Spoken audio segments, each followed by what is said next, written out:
অনেকে মনে করেন যে যারা নিয়মিত কেক বানায় তাদের কখনো ভুল হয় না, মানে সব কিছু একদম পারফেক্ট হয়, কেকের ডেকোরেশন, বেকিং সব কিছু একদম পারফেক্ট হয়। তবে আমার ক্ষেত্রে কিন্তু মাঝে মধ্যে ভুল হয়ে থাকে।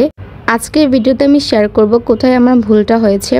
তো এই কেকটা ছিল আমার মানে একটা ইমার্জেন্সি অর্ডার, যেটা হচ্ছে আমি একদম সকালবেলায় অর্ডারটা কনফার্ম করি আর সেটা আমার রাত্রেবেলা ডেলিভারি করতে হবে। এই জন্য আমি আগে এই কেকটা বেক করে নিয়েছি আর এখানে চকলেট গানাশ দিয়ে দিচ্ছি অনেকখানি করে।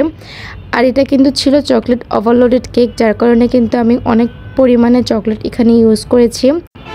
এখন আপনাদের সাথে বলছি যে আমার ভুলটা কোথায় হয়েছে। আমি এখানে যে ক্রিমটা নিয়েছি এই ক্রিমটা কিন্তু দেখতে পাচ্ছেন অনেক স্টিফ হয়ে গিয়েছে, মানে শক্ত হয়ে গিয়েছে।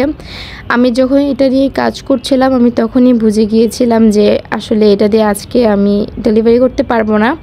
দেন আমি হচ্ছে আবার নতুন করে ক্রিম বানাই, কারণ এই ক্রিম মানে ক্রিমের সাথে আমার কেকটা একদম লাগছে না।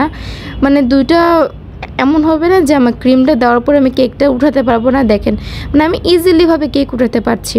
তো আমি পরে বুঝলাম যে না, এটা দিয়ে আর কাজ করা যাবে না। দেন হচ্ছে আমি নতুন করে আবার ক্রিম বানিয়ে দেন কাজ করি। এরকম ভুল আমার সাথে আরও একবার হয়েছিল। আমার ওই কেকটা নিয়েছিল আমার ফ্রেন্ডের বোন। তো ওই আপু হচ্ছে আমাকে কোনো মানে কমপ্লেন জানায় নাই এই বিষয়ে, কিন্তু আমার ফ্রেন্ড আমাকে বলেছিল যে এরকম একটা মিস্টেক হয়ে গিয়েছে।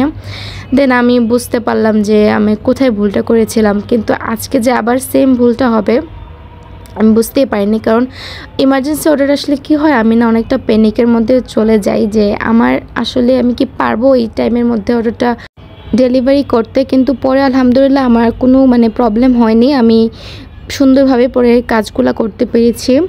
কেকের ভিতরে হচ্ছে গানাশ এবং ক্রিম দেওয়ার পরে এটা ছিল একদম লাস্ট পার্টটা।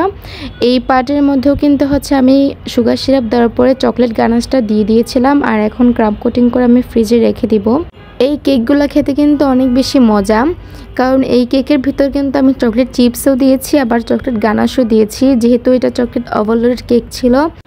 আমি বেসিক চকলেট কেকেও কিন্তু হচ্ছে গানাশ ইউজ করে থাকি, বাট চকলেট ওভারলোডেড কেকে কিন্তু হচ্ছে গানাশের পরিমাণটা একটু বেশি থাকে।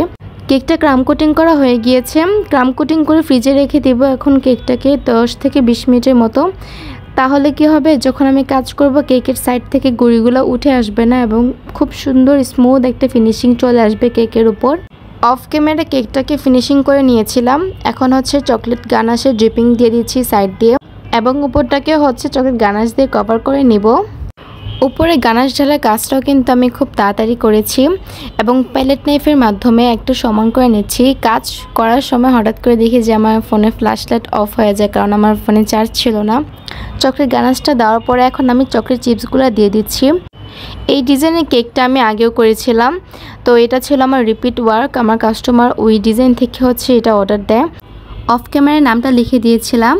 এরকম কেক যদি আপনারা অর্ডার করতে চান তাহলে আমার পেজে ইনবক্স করবেন। আর আজকে ভিডিওটা যদি আপনাদের কাছে ভালো লাগে তাহলে আমার পেজটি ফলো করে দিবেন এবং জানাবেন যে আজকে কেকের ডেকোরেশনটা কেমন লেগেছে।